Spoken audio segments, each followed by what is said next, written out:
Hello dear friends, and thank you for coming along to this video. This is I think number 45 in the Lost Lyrics series, and we are diving back to circa 1990 here. This is still in box file 5, and I found some quite dark material in here, and I'm always wary about doing some of this kind of stuff, so I'm not going to go into it directly chronologically. I'll start with one called, it seems to be called Emma Sweet Emma, which I take it would have been a piano based song from the structure. And I wrote this at 21:40 p.m. on the 29th of May 1990 in bed. Emma, sweet Emma, wholly pure, you touched my soul, and so much more. Serenity, ambiguity, you brought a peace to me that I had never known before. And then you crushed me, shattered me, drove me to my knees, to depths that I had never touched before. Plunged me into a darkness that seemed as though it would last forever. Yet somehow I survived, alive, albeit unwillingly, but what you have instilled in me lives in me, lives with me. Like some vampiric emotional parasite, it thrives on and from me, and I on it, symbiotic. And how am I to you? I wonder what memories have you of me, or the time we shared together. Fond, fleeting, eternal, never. Beyond the beating of hearts and the meeting of minds. Do you recall? Perhaps you care not to, for now you are 2, and 3, and me, as ever I am 1. Yet more alone now than I have ever been, for I had dared to dream, and believe, and hope, but deceived I float on a sea I am sure will see no shore. But this time like never before, but this time like never before.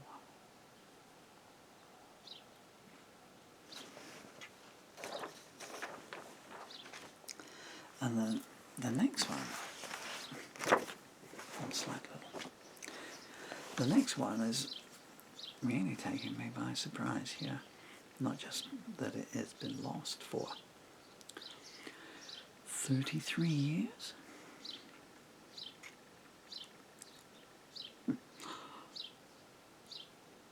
It seems strange to think that I've lost a song, but is that right, 19? Yeah, 33 years. It's strange to me to think I've lost a song for 33 years, and my last wife is 38. So,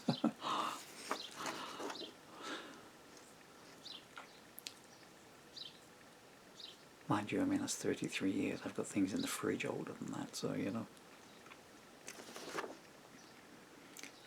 But this is a very, very, very dark piece, and I must stress what the French symbolist poet Rimbaud said, I is another.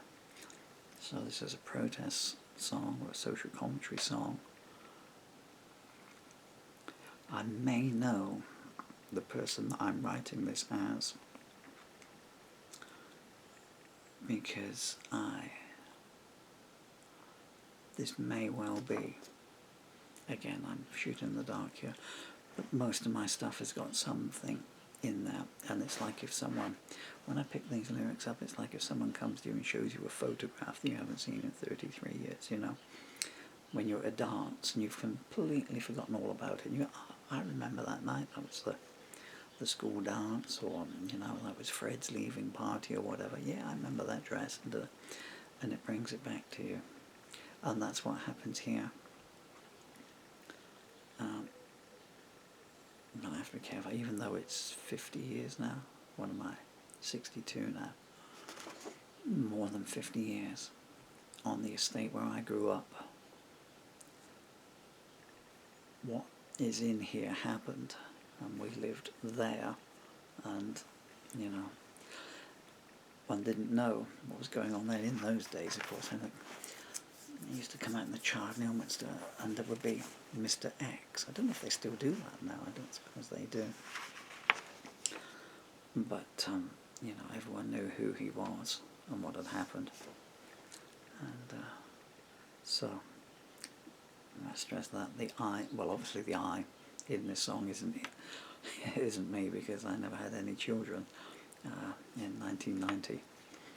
And indeed didn't have any children until 2012, when I was blessed with the most wonderful children in the world.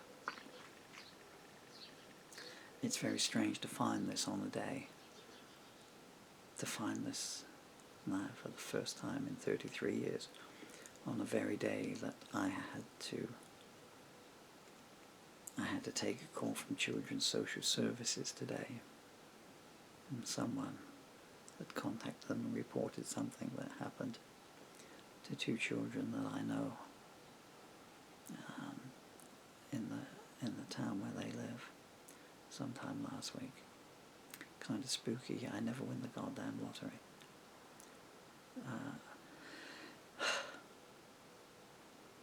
I'm searching for something I can latch on for a title.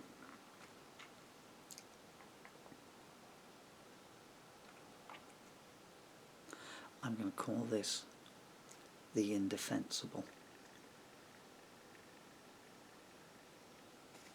I was always so paranoid. I used to beat my daughters up.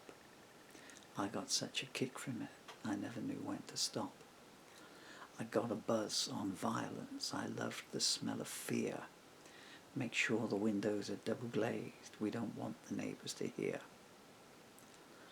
I'm just a paranoid middle-class Christian. I get my kicks inflicting pain.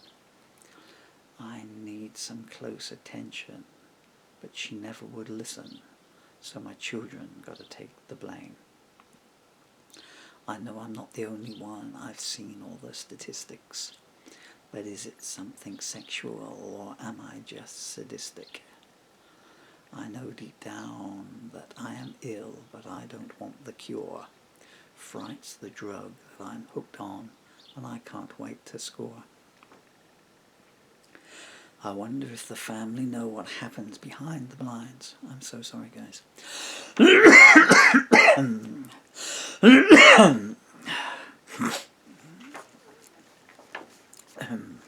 Okay, so we're going to go back to the start on that one. I kind of threw myself off because what I thought was the second verse is actually a chorus put in there. The Indefensible. I was always so paranoid. I used to beat my daughters up. I got such a kick from it, I never knew when to stop. I got a buzz on violence. I loved the smell of fear. Make sure the windows are double glazed. We don't want the neighbours to hear. I know I'm not the only one. I've seen all the statistics. But is it something sexual, or am I just sadistic? I know deep down that I am ill, but I don't want the cure. Fright's the drug that I'm hooked on, and I can't wait to score. I'm just a paranoid middle-class Christian. I get my kicks inflicting pain. I need my mother's attention, but she never would listen, so my children gotta take the blame. I wonder if the family know what happens behind the blinds. Scratch the surface of our life and see what you will find.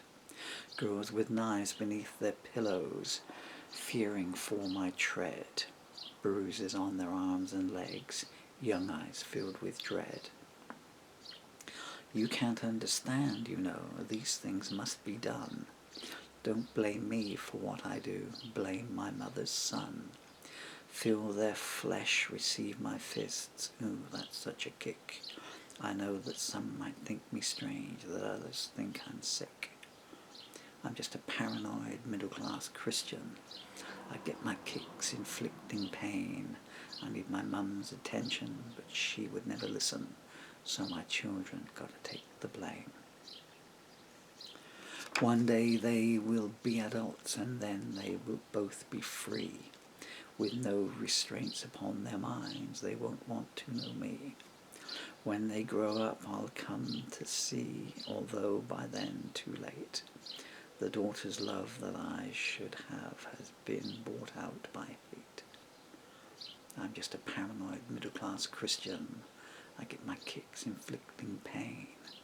I need some close attention, but no one listens, so my children gotta take the blame. It's pretty graphic, yeah? It's hard to read. That obviously came to me. I know my own writing and how these things work out for you. That came to me thick and fast. You can see from the writing almost. It's scribbled. Sometimes, you know, handwriting is, generally that's what my handwriting looks like, but sometimes the words are coming so fast that all I can do on that one there. Man, I can't think that I think I lost some of these songs for so long.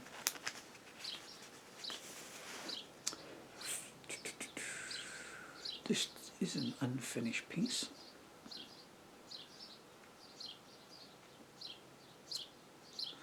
Okay, somewhere in time, there's a time for you and me.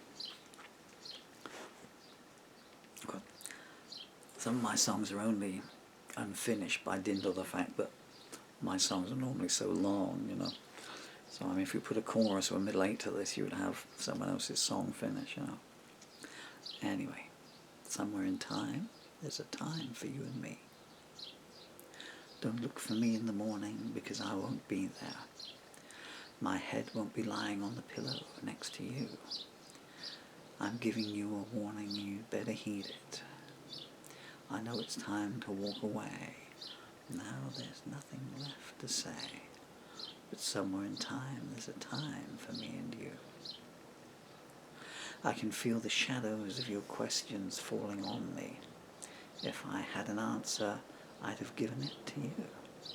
You wasted too much time in trying to look through me. What did you think you would see there? Maybe some sign that I did care.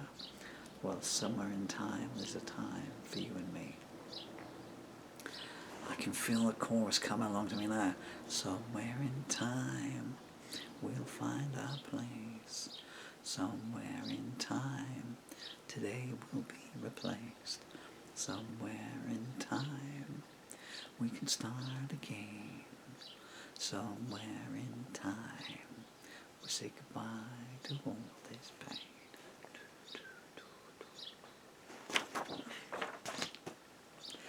I'm going to be singing that all night now. In my head, I can hear the music somewhere. I'm not doing it very well now because my throat's going. Somewhere in time. So that's Celine Dion's song in there.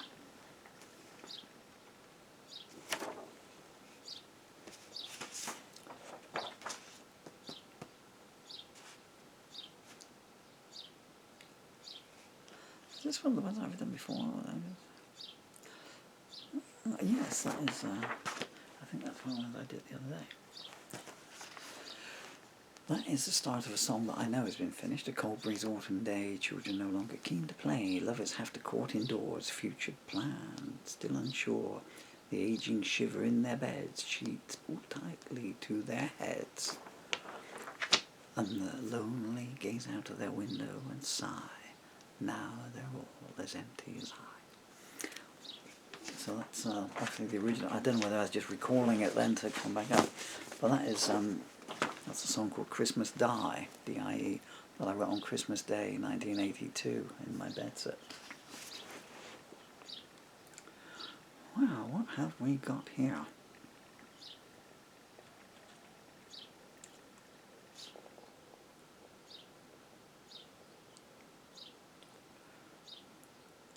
Wow.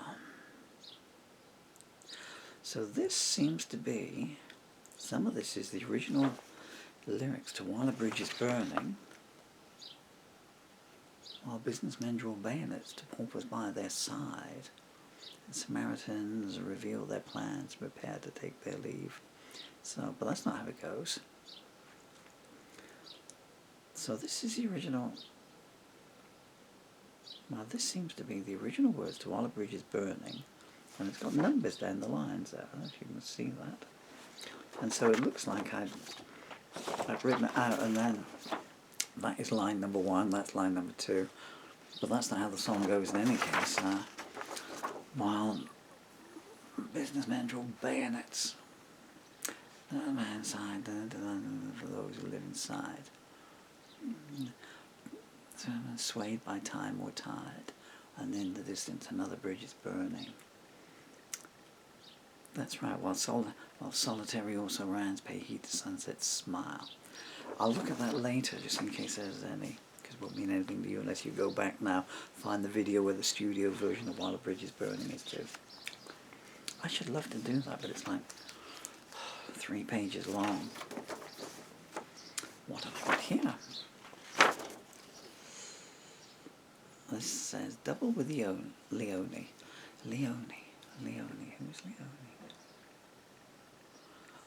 I think Chris Woods, the super drummer of Ship of Fools. That was your band, wasn't it, Chris? Ship of Fools. We were on the same circuit for a little while.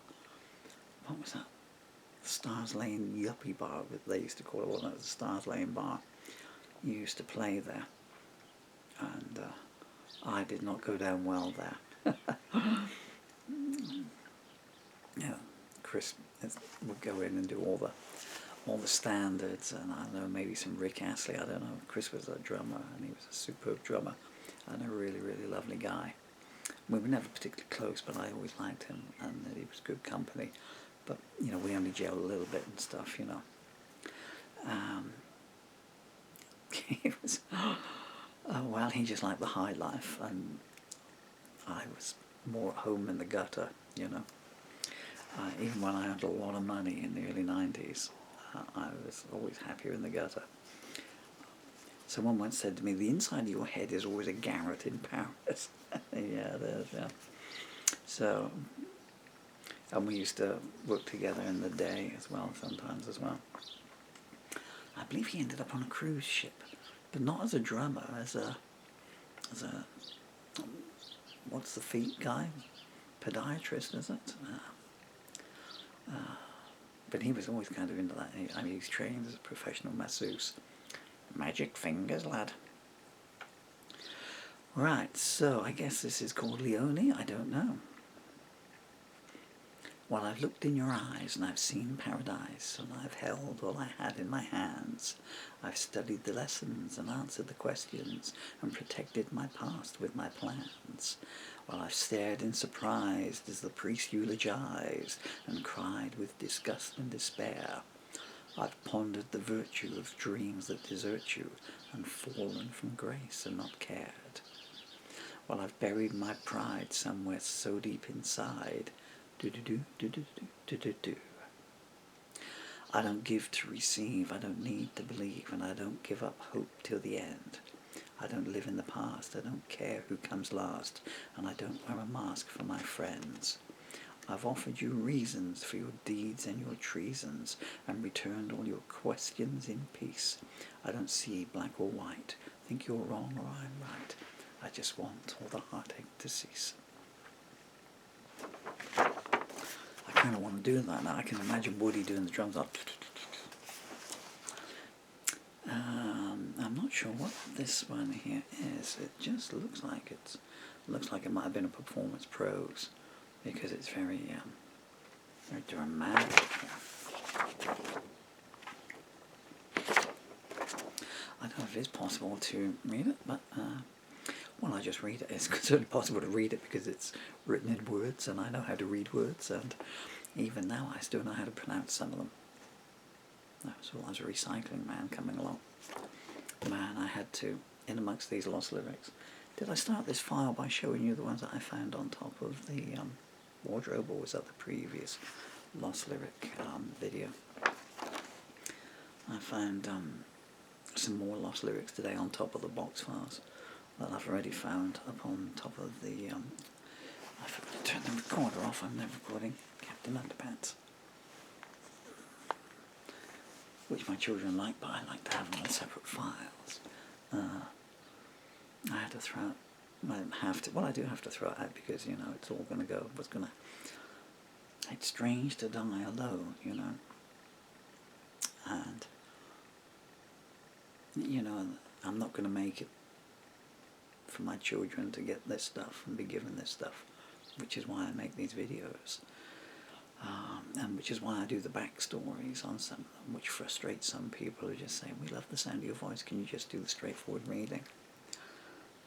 But the idea these started out is to leave the work behind, because this is my life here, and this is what I thought and felt. These are the people I cared about. These are the things that upset me, that inspired me, that angered me, stimulated me. And, you know, I had whatever I was given with that enabled me to turn it into words and to put music to it and go out and perform it. So this is me making, try not to choke up, a video diary for my babies, you know. Anyway, what would this possibly be? Oh yeah, it's something recycling, yeah. And I found some files with all the artwork from my albums. In the old days, Dylan and Emily, who, my children are amazing artists, amazing graphic artists. And, well, they work in all kinds of mediums. My son, who is 10, has already designed the most amazing website theme park on Roblox. And it's just spectacular. I cannot tell you how much it's, I think it's called Dylan's Water World or something like that. Or Dylan Brewer 6. Shh. They drink a lot next door, you can probably tell. Shall I say something rude that no, maybe I won't. Okay, we'll skip on past that. But in the old days when I made my albums, so, you know, you'd have to get the picture, and you know, it was photocopiers and making templates, you know, putting the track listings up and the track sheets on, everything like this. Because it was cheaper to get them run off on a photocopier, and everything that was done by, it was all about the bottom dollar and everything. But then again, I mean, when people say about the albums, just as a sidebar again, now I've got a copy of Maybe Tomorrow, Maybe Next Year. There were two versions of Maybe Tomorrow, Maybe Next Year. Well, that's not it. I'm so sorry about this. Is this the... Okay, that's the... No, that's the standard edition. But if you bought the first edition of Maybe Tomorrow, Maybe Next Year, it came with a lyric booklet inside as well. And you have to think back to the times these were. The local bands were still coming off the back of 4-track cassettes and selling those at gigs at 50p and everything, you know, so they go into they'd save up and go into the recording studio, and they'd get ripped off, and they would put down their 4 tracks. Some of them only had 2 tracks, you know, and they would send a copy off to the John Peel show, and we don't mention his name. I should point out that I was writing songs about John Peel based on what we knew in 1990, and here we are in 2023, and now, you know, everyone's going, wow, this is scandalous, we can't mention his name in public. We were eulogizing him up until this time, you know, a couple of months ago. But people in the music industry knew all about it, even people on the very far edges of it. Around here, you know, it was a running joke, you know. Am I going to get John Peel to play my record? Well, get a young girl to take my demo tape, get a young girl to take it round his studio, you know. And so they would have, the bands would have their cassettes, and they'd play the gigs, and they'd be hawking them at the end and everything like that. But I had the material, and I had the Technics upstairs, because I had my own recording studio, and I had one of the first, it was a Philips, I still got it now, Philips recordable CD unit. So I could make my own CDs, which was quite handy when you consider some of my songs went over the 20-minute mark. you know. And In Search of Hell's Grand Reward, CD2, which I can see there. Have I ever mentioned that one before? I don't think I've ever done it. I would love to have enough time left on the planet to be able to do it. Pardon me for reaching over here. But here it is. This is CD1 of it. Is the other one there or not? So this is In Search of Hell's Grand Reward, and this is the original master CD of it.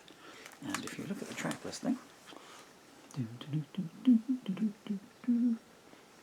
as you can see, it's part 5, 6, 7, 8. Is it? No, part 6, 7, 8, and 9. So 3 parts at 22 minutes each, and part 9, which is me just playing the refrain on the piano, 8 minutes 30 seconds, recorded at Homage Studios. Shall I give all my secrets away here? So, recorded at Homage Studios, which was my home studio. You can see Homage, home studios. Everything's got a double meaning with me. But you'll notice that the H and G are capitalized. And H and G, well, the H stands for Helen, and the G we won't mention, but some people won't know who she is after, even after all these years. So it had like 3 kinds of things in there. So it was a homage to Phil Spector and George Martin, or just music producers in general. And who's the guy that did Telstar? I can't think of his name now. You know, the guy that passed away in unfortunate, Joe Meek, wasn't it? The late great Joe Meek. Well, there was one Meek that didn't inherit the earth, that's for sure. And again, we'll see if you can work out. The clues are there, folks. So produced by Paul Murphy for Grand Design Productions. Grand Design Productions. At this moment, if she's actually listening to my wonderful ex-girlfriend, the truly great, majestic, amazing Judy Bailey, I can use that name because she's since changed her name, will be watching this and yelling at her computer, I bloody knew it! And the title as well is, but as you can see, so this is CD2, and In Search of Hell's Grand Reward, 74 minutes and 42 seconds long. So all the other local bands, you know, would have their 2-track tape to sell, you know, 2 songs on one side, 2 songs on the other, 3 minutes 30 seconds each, 2 verses, chorus, verse, chorus and out on each of them. Whereas I had a double CD, 75 minutes each one, and that was just one song. That's just one song. But due to the limitations of the analog deck that I was using, I used to use analog, and then I used to bounce it down onto the digital for the extra 4 tracks if necessary. And so it's one song, and it lasts 150 minutes, or 2.5 hours. One song, 2.5 hours. I never sang it live in concert. It's a pretty good song as well, I've got to say. And I recorded the whole album over 2 days, or I recorded at Homage Studios the 9th to the 11th of January 1999. Paul Murphy, electric and acoustic guitars, vocals, piano, organ, harmonica. That's a lot of overdubbing. If you've got one song that goes 2.5 hours, yeah, that's a lot of overdubbing that goes into that. And a lot of mixing if you make a mistake, like I can tell you now that after 2.5 hours, you know, your fingers are getting just a little bit tired, you know. Anyway, what I did was I think I recorded the, you don't know about that. We're running out of time here. So, what are we doing here? One of these days I will start an anecdote and finish it, won't I? Well, I always took a long time to finish. Isn't that right, Jude? What have we got here? Okay, I'll just call this prose. Stating the obvious, I guess. And on backing vocals, the Ford Kia. what did I say this was called? Prose. Can you hear the birds chirping? I'm running late with their evening supper and they're going scatty at that. I just realised that camera is not showing enough of my... That's one of my son Dylan's amazing artworks there. He was 3 when he did that. 3.5, but I mean still, 3.5. Look at the composition, the structure. I think elephant's in the way of one of his others. Prose. I'm going to tear down your monuments. I'm going to burn down your church. I'm not going to tell you the answers for which you search. Well, there was one man who could have given you the answers you seek, but they dragged him away in chains, left him bleeding by the side of the road, and laughed to see him in pain. Dreaming of a palace, dining with the titled gentry, dreaming with oh, I see. I'm so sorry. I've written the backing vocals. I was thinking, I couldn't work out what the structure was. So I'm singing that bit, and this is the backing vocals the other side, so I'm going, dreaming of a palace, dreaming of a slum, but baby, while someone else is singing, dining with the gentry, dining with the bums, but baby. It's going to be too difficult to do this, you know. I think we might have to pass on that one. I'll just type it up, okay?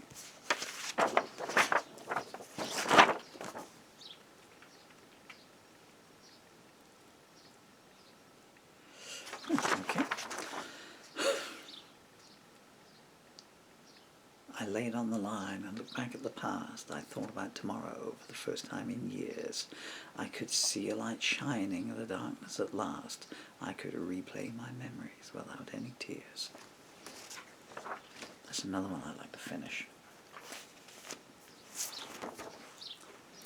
I stepped from the shadows and into the sun. The first time I saw you, Tuesday afternoon, you shone like a jewel, and I knew you were the one.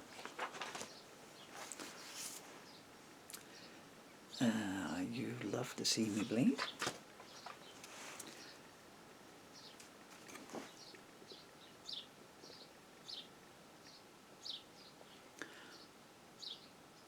This looks like this. So this has got an intro. I'm not okay. Right now, when